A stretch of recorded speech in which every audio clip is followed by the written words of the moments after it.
Gelas ukur, sorry. Erwan. Ini gelas ukur. Ini Erwan. Erwan. ERLEN. MEEEEF.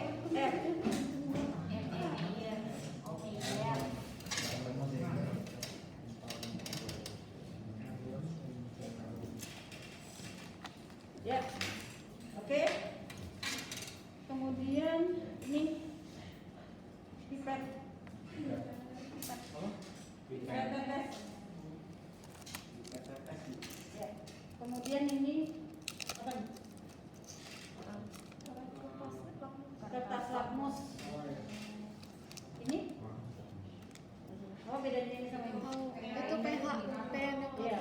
Ini kertas lakmus, ini indikator universal. Apa bedanya?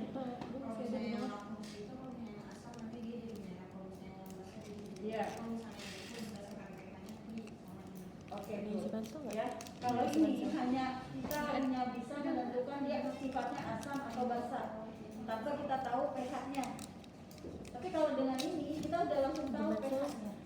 Kan kalau dengan ini, oh ini lakmusnya biru nih. Kalau kita celupkan ke dalam larutan dia tetap biru, berarti larutan itu adalah larutan basah. Kalau dia berubah jadi merah, berarti larutan itu adalah larutan asam. Kita tahu nggak pH asam berapa? Bawah 7 kan? Basah berapa? Di atas 7. Nah kalau pakai ini kita nggak tahu pH-nya berapa, kita cuma tahu oh dia asam. Cuma kebayang sama kita apa pH-nya di bawah 7, tapi kita nggak tahu apakah 1, 2, 3 atau berapa, nggak tahu. Ya. Nah tapi kalau pakai ini ketahuan, kita celupin, nanti kita samain dengan di tabel ini. Warnanya sama dengan yang nomor berapa? Oh dengan nomor 4 berarti pH-nya 4. Sama dengan nomor 10 berarti pH-nya 10. Paham? Paham ya bedanya? Ya? Lebih spesifik mana? Yang ini kan? Nah, karena dia langsung pada pH. Ya? Indikator universal ini. Kemudian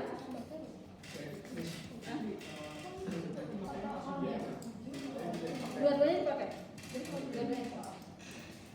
Kemudian ini alat yang cukup riskan. Kalau di kimia itu hampir semuanya alatnya kaca, dan kacanya itu bukan kaca-kaca sembarang, kaca yang tahan panas gitu, ya. Jadi harganya memang jadi mehong, gitu, ya. Makanya hati-hati kalau di kimia itu nggak kayak di kayak di toko.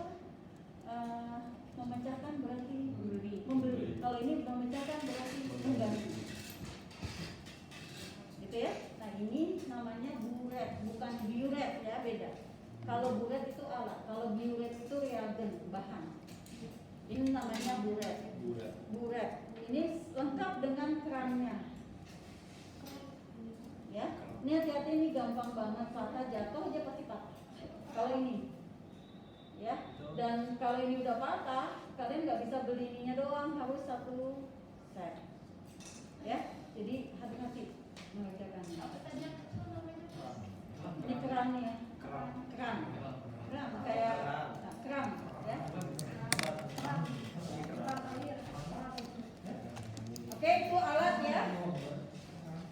Sekarang bahannya nggak banyak. Kalau di titrasi ini larutan basah, dalam hal ini NaOH, larutan NaOH yang belum tahu konsentrasinya berapa, yang kita mau tentukan konsentrasinya. Kemudian ini larutan HCl 2 molar. Ya, kalian nggak usah bikin, ibu sudah siapkan, sudah ada larutan HCl 2 molar. Sama ini indikator phenolphthalein namanya, indikator PP, kalau disingkatnya indikator PP. Ya, ini bahannya cuma ini saja, sederhana. PP, indikator PP, phenolphthalein. Phenolphthalein. Ya, phthalein. LS. Ya. Oke, sekarang fokus bagaimana kalian harus melakukan percobaannya. Pertama, kalian pasang dulu ini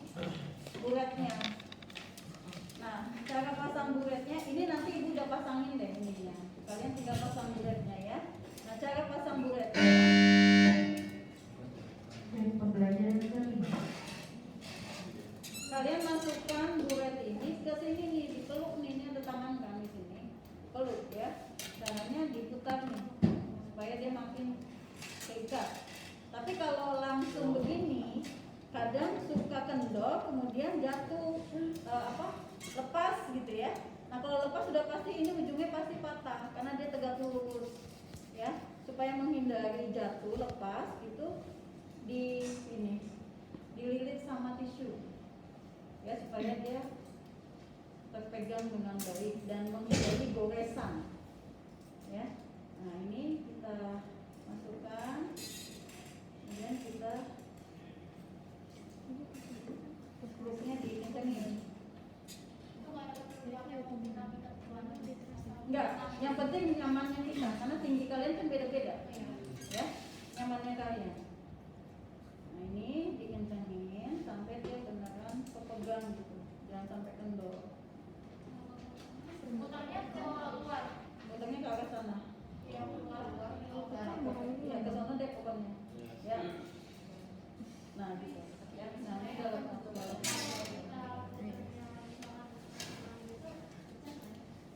Jadi kalau muternya sebaliknya jadi kendor. Kalau kencengan pecah nggak? Kalau kekencengan kan ada tisu untuk dilindungin ya, gitu ya. Nah kemudian pasang kerannya nih, cara masang kerannya masukin aja nih ini, terus ini tutupnya ada dua, yang satu untuk ini ya, menghindari kebocoran yang ini ada karetnya. Nah ini skrupnya gitu. Nah posisinya ini kalau ini horizontal ya, artinya dia ngunci artinya kalau kita isi buret ini kan bolong nih buat diisi larutan, nanti dia nggak akan keluar dari sini. Tapi kalau kita tegak lurus gini, dia kan keluar ngalir gitu ya, Bisa netes. nah sekarang kita mau coba apakah buret ini nggak bocor gitu ya. Kita coba, ibu cobanya pakai air aja ya. Oh satu lagi tadi yang lupa, ada corong ya yang dipakai alat ini.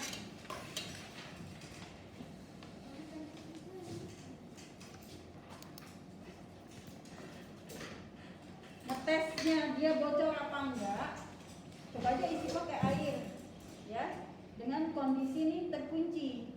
Kalau dia nggak netes berarti dia nggak bocor. Kalau netes harus ganti buret karena nanti penghitungannya pasti nggak valid ya. Karena ini yang dimasukkan air, kita pakai corong ya. Nggak apa-apa sih posisi wajah kita dekat, nggak apa-apa. Tapi karena nanti yang akan dimasukkan itu basah, asam ya, HCl, maka nggak boleh di bawah sini ya. Khawatir ada yang cipratan kena kornea mata nanti. Karena kejadian di farmasi waktu itu, kondisinya 5 jam harus operasi kornea, kalau nggak buka.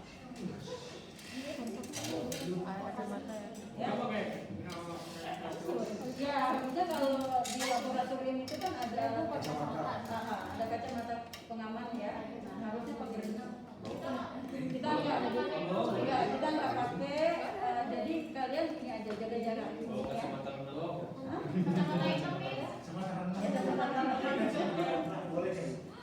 Ya silakan aja kalau kalian nyaman ya. Kalau nyaman. Soalnya ini ibu cuma ngetes bocor apa enggak ya. Nah, corongnya jangan ditaruh gini. Nanti tumpah ya? Jangan, nanti dia ke blobor gitu ya. Jadi agak diangkat sedikit. Blobor itu apa? Kalau kita nuangnya ke penuhan dia tuh tumpah. Oh. Ya menghalangi jalan. Kalau agak ada udara di sini, lajunya nih lancar. Ya, ini cuma nyoba apakah bocor apa enggak. Ini kan berarti buretnya bagus, nggak ada kebocoran ya.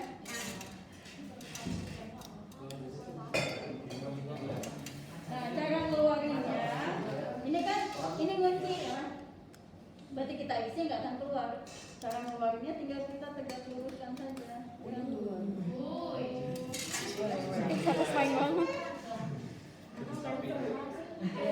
Nggak gitu. Ini nanti yang mau masuk teknik, yang mau masuk kedokteran, nanti kan praktikum tuh. Jangan sampai nanti kalau dulu waktu ibu kuliah kan kalian dikasih lemari itu, ada isinya kan. Kalian disuruh checklist, ada nggak barangnya di situ. Coba buret ada nggak? Kalian nggak tahu buret yang mana ya. Terus Erlenmeyer yang mana ya? Gitu. Terus gelas kimia yang mana ya? Gelas ukur gimana ya? Nah nanti ditanya pula guru kimianya siapa? Gitu. Kan malu-malu ibu. Ya, jadi gitu. Oke, ini udah kosong ya. Udah kosong. Kita mau isi sama larutan asam nanti. Nah sebelum kita isi dengan asam. Apa? Masukin ini. Masukin ini. Nanti buka tutup. Ya. Oke, sekarang langkah kerjanya pertama. Isi Erlenmeyer dengan 20 ml larutan NaOH. Erlenmeyer.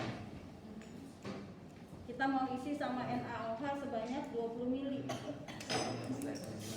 Pakai gelas ukur. Gelas ukurnya ya. Ini ada skalanya kan 10, 20 ya.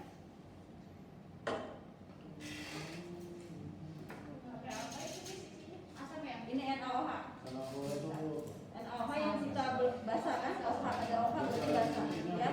Kita ambil 20 ml. Itu bahasa beneran. Nggak pakai kita di corong. Nggak usah, kalau kesini nggak usah. Maksud apa maksudnya bahasa? Bahasa beneran. Iya benar. Oh, kirain air. Iya, ini kan. Yang sana, yang ini ada bahasanya. Cara bikinnya gimana? Ada ini. Caranya, Cek itu, Pak. ceknya. Ayo coba, ikutan. Gimana? Pakai apa? Pakai lakmus tadi. Benar nggak dia basah? Pakai lakmus biru tetap biru. Kalau nggak pakai ini atau universal, celupin, lihat pH-nya benar nggak di atas 7 gitu. Gitu kan? Oke ya? Kita ambil 20 ml nih. Beracun nggak sih ini? Beracun. Coba aja. Kalau dibimbing kita coba apakah mati apa enggak ibu gombongnya coba. Masukinnya nggak perlu pakai corong. Gak usah, langsung aja. Oh, kalau kena kulit cair. Kalau kena tangan paling gatal. Oh iya. Tadi biasa aja. Mau boleh. Bu, kalau kena besi boleh korosi gitu bu. Iya, korosi benar. Sih. Iya.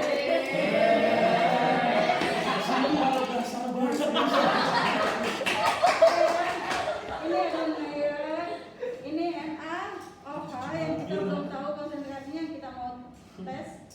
Masukin ke Erlenmeyer. 20 ml ya. Oke. Taruh nih. Nah, kemudian kita isi nih buretnya sama asam. Ya corong ya. Kalau terlalu ketinggian kalian turunin. Gitu ya. Nah, kita isi sampai ke atas. Ini kan ada skalanya nih. 50 sampai paling atas 0. Nah, ibu isi nih. Sahan sini yang sahan. Kamu dekat ke ibu. Pastikan ini sudah tertutup ya. Jangan sampai ini diisi bawah buka. Tangan lihat. Kita isinya langsung. Kita isi sampai 0, tangan di atas 0-nya. Nol. Gila sampai penuh, Miss. Iya, sampai 0. Nah, ibu sengaja lebihkan. Ibu sengaja lebihkan tidak pas di 0 supaya kalian tahu kalau nanti ternyata aku kelebihan isi, gimana cara ngeluarinnya. Ya. Nah, ini kalau kependekan kan tadi karena mau masukin, kita naikin lagi. Harus benar-benar nol, Miss. Harus benar-benar nol. Iya, harus di 0. Kalau kelebihan kenapa, Miss? Kalau kelebihan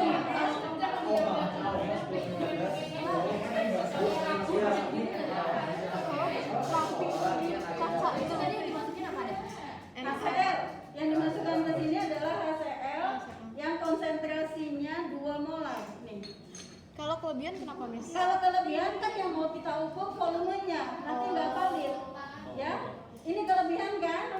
Nah, kita balikin ke sini. Ini kan HCl ya. Balikin ke HCl-nya sampai dia batas 0. Sahal coba ya. Kalau kekurangan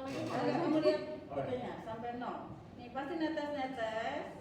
Buka dikit-dikit tipis. Buka sampai 0. Kamu bilang kalau sudah gitu ya. Cuma dikit ya. Jadi di kimia. Jadi di kimia itu setetes itu beraktif. Satu tetes itu seper 20 mili. Ya. Oke sudah. Kita mulailah dengan titrasi. Pertama kita masukin dulu. Ini tadi apa nak? Yang kita sudah masukkan? NaOH. Sebanyak 20 mili. Kita tetesin sama indikator PP. Ya. Boleh 3 tetes, boleh 5 tetes. Berapa tetes?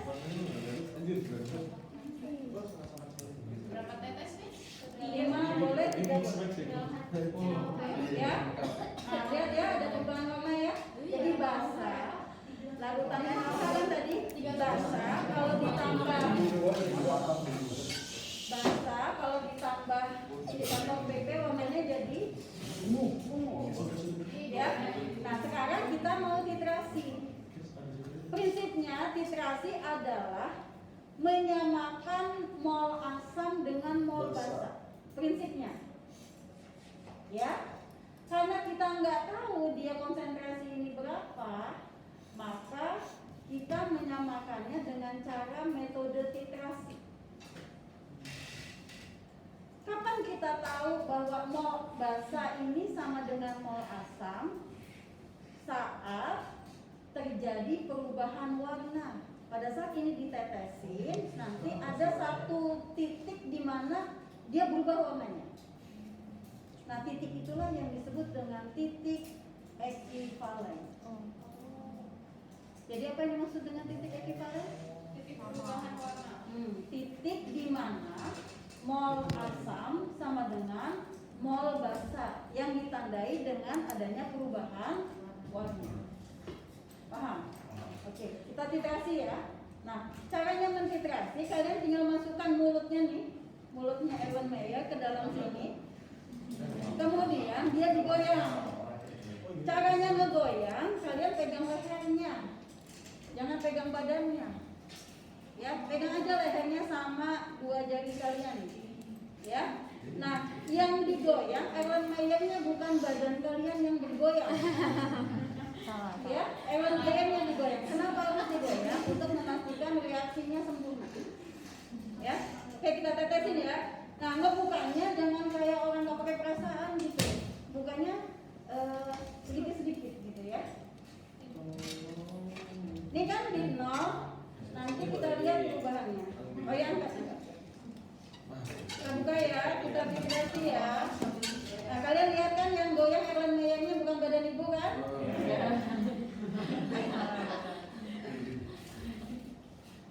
Ini ya dikit-dikit gitu, jangan. Oh ini udah netes. Nah, ini netesnya. Ya. Oke. Jangan sampai meledak besar. Itu bisa meledak nggak? Enggak. Begini. Tapi kalau kena apa yang Perhatikan api-api dulu, itu, perhatikan. Warnanya tuh warna. Nah.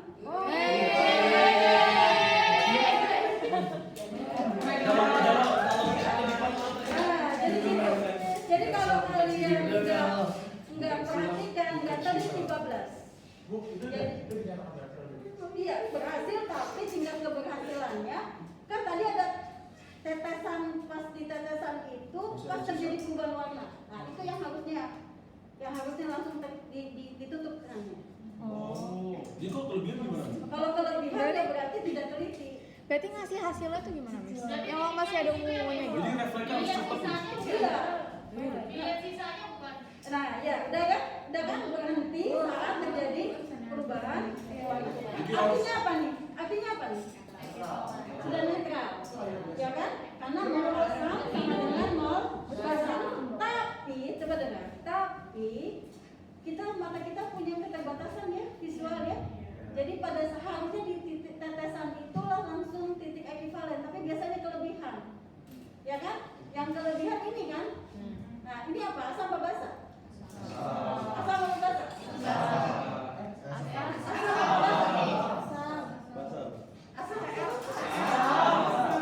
Asam kan? Logikanya karena ini yang kelebihan, maka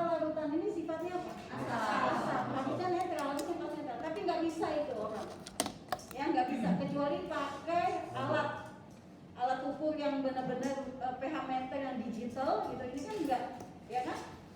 Kalau kita mau pastiin memang benar nggak sih Bu, ini sifatnya asam. Tadi basah kan? Awalnya NaOH kan basah kan? Nah, kita pastiin benar nggak dia asam. Kita pakai lakmus biru ya. Kalau asam, lakmus biru ini gimana? Ini lakmus biru kan? Kalau dimasukin ke larutan asam gimana? Kalau jadi merah, kita lihat, benar nggak jadi merah? Langsung masukin aja. Langsung itu aja.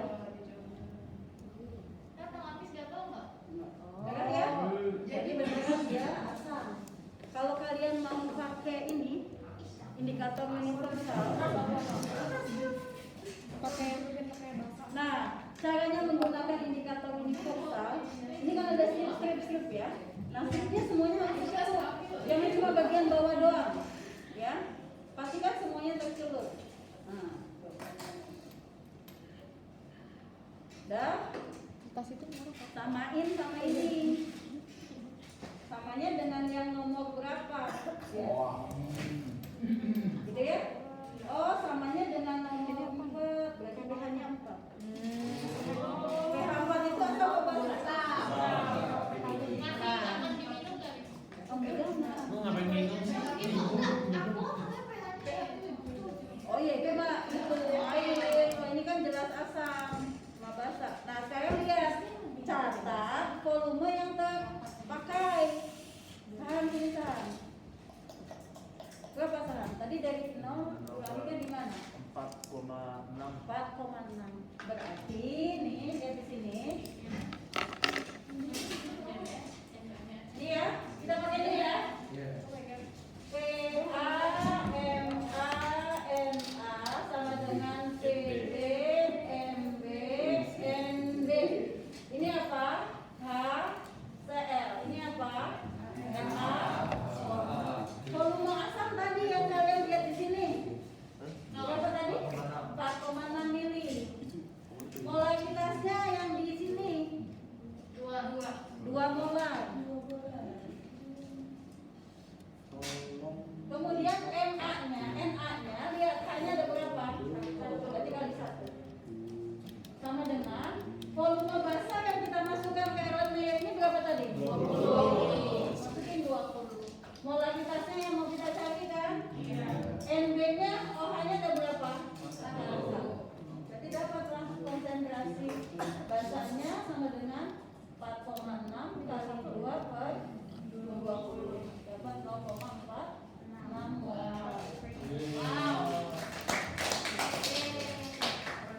Ya, sesuai nggak dengan tujuan? Miss. Ya, karena kita mau cari konsentrasi.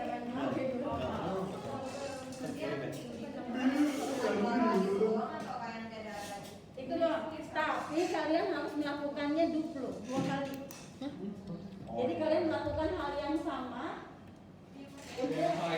Iya, supaya nanti kalian ambilnya rata-rata. Kan didapat nih 4,6. Dicoba lagi yang kedua.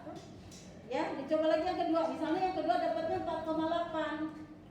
4,6 tambah 4,8 bagi 2 dapat 4,7. Yang dimasukkan ke perhitungan 4,7. Hasil rata-rata. 2 kali. Kita 2 kali. 2 kali. Kami menambahkannya 2 kali. pasang bulat lagi nggak bisa kan berbiar gitu. Langsung aja. Dicatat 4,6 tadi gitu. Terus kemudian lanjutinnya sampai mana gitu. Dikurangin. Misalnya lanjut sampai 10. Misalnya lanjut sampai 10 ya. Nah, tadi yang pertama 4,6 kan? Yang kedua sampai 10 kan? Berarti 10 dikurangin 4,6. Jadi 5,4. Oh, Ini kan nggak dinolin lagi. iya. Ini kan tidak dinolkan lagi. Berarti mulainya dari 4,6 tadi kan? Nah, kita iterasi lagi kayak tadi. Ternyata sampainya ke skala 10. Berarti yang dipakai yang kedua itu kan 10 dikurangi yang pertama tadi kan? 4,6. Buat volumenya. Paham? Mudah? Insya Allah. Oke. Nanti